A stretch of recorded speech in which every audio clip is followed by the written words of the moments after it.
This episode is brought to you by SmartVestor. Connect with an investing pro near you at RamseySolutions.com/SmartVestor. All right, Jeff is up in Atlanta, Georgia. Jeff, how can we help today?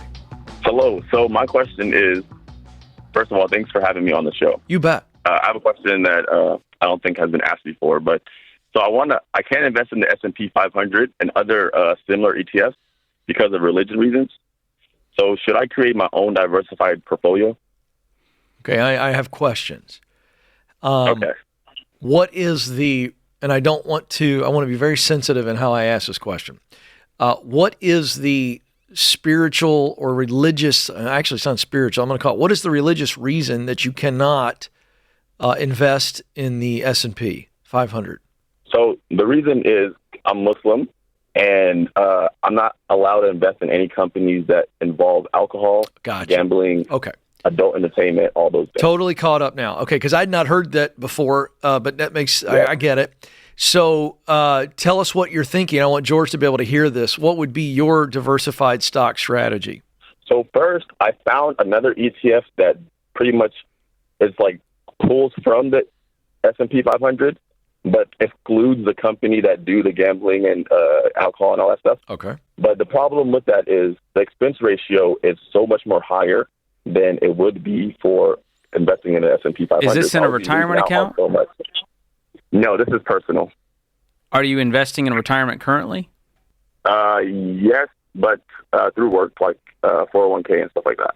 Okay, so those funds likely have companies that are against your beliefs, correct? Yes. But it's the options that you have. Yes. And are you investing 15% into those retirement accounts? I believe it's 6% match, and I'm doing 100% of whatever 6% is. Okay. I would encourage you to use those tax-advantaged accounts first. It sounds like you don't need to be investing beyond retirement right now unless that 15% gets you maxing out every tax-advantaged account where you need to go to these non-retirement taxable brokerage accounts. Is that the case? I don't understand what you mean by that. So what is your income? So I make about $80K before bonus. Okay. And you have a company 401k? Yes. Is there a Roth version of that they offer? Yes. I contributed one time, but then I stopped. Because I really wanted to take advantage of like the tax reduction. Okay. Well, the thing is with the Roth account, you're just using after-tax money. You don't get the deduction, but then it's going to grow tax-free and you'll withdraw it tax-free in retirement. And especially with your income, I would recommend you go with the Roth option. It's not worth it for the tax deduction when you see the growth and the tax-free withdrawals later on. So in that regard, here's my question to you. Why is it okay to invest in the 401k in these funds, but not outside of the 401k? What's the difference? Well, really, the 401k is something that I was contributing to already unknowingly, and I just realized how much I had in it, right? I still haven't made a decision whether I want to stop contributing and like go full on the other direction. But right now, I know since it's like my only option at work and it was already automatically being contributed, right? That's not something that would like be held against me religiously. Yeah, but, and I have looked into this. There are halal investing funds that are compliant. Yes. Have you looked into those? Do they all have high expense ratios? Yes, they start at like 2.5 or 2.0. It's really high. Man, that is brutal. Well, here's the deal. There's going to have to be a compromise here. If this is part of your beliefs and this is something you feel really strongly about, you're just going to have to pay that expense ratio for the pleasure of following your values. Well, do you think if I decided pretty much to actively, so I create like my own portfolio that operates as a passive ETF kind of thing, right? I only pull from the companies that I do align with from the S&P 500, NASDAQ, and all that. I mean, you're talking about investing in 400 something different companies, likely. Well, that's going to get real complicated real fast. I would only pick enough to have my portfolio diversified. I wouldn't go all the way into like percenting those 1% companies and stuff like that. I would worry about the top 10 and then the ones that come underneath. But like when it gets to like that company that's like 0.5% of the S&P 500, I won't worry too much about it. I mean, you can do that. I still think the tax advantage of these retirement accounts outweighs all of this. to where I would just choose the best options you have in the 401k, and it's the options you have. You have no control over that.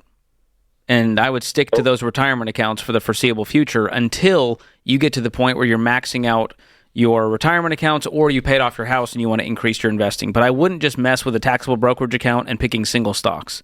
I just wouldn't personally do it.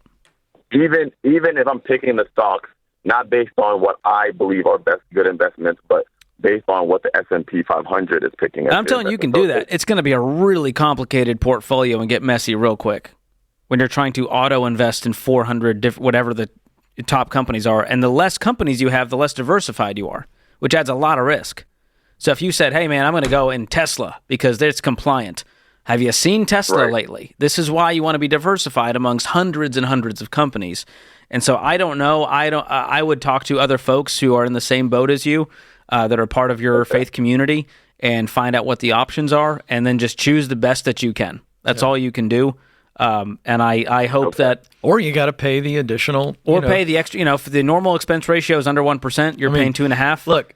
It's it's basically a tax you're paying to follow your religious beliefs. Jeff, I've been listening in here. George, I think, has given you terrific advice here, and you keep pushing back. You keep, and it's like, look, if you want to take that on, George thinks that that's a lot, and I would assume because it's so much, it also has a lot of risk involved with it. That's what I'm hearing from you.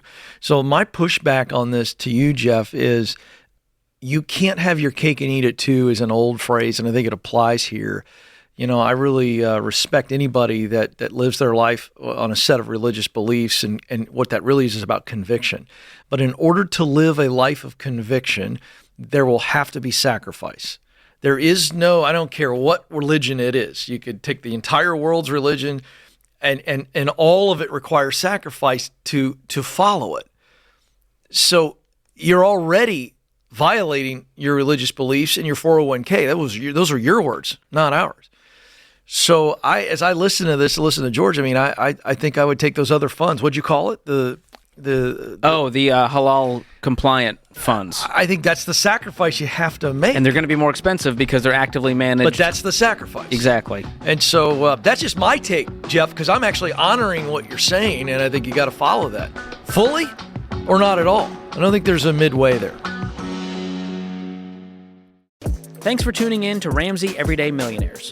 Need help with your investments? Connect with a SmartVestor Pro at RamseySolutions.com/SmartVestor or click the link in the show notes. Ramsey Solutions is a paid non-client promoter of participating pros. Learn more at RamseySolutions.com/SmartVestor.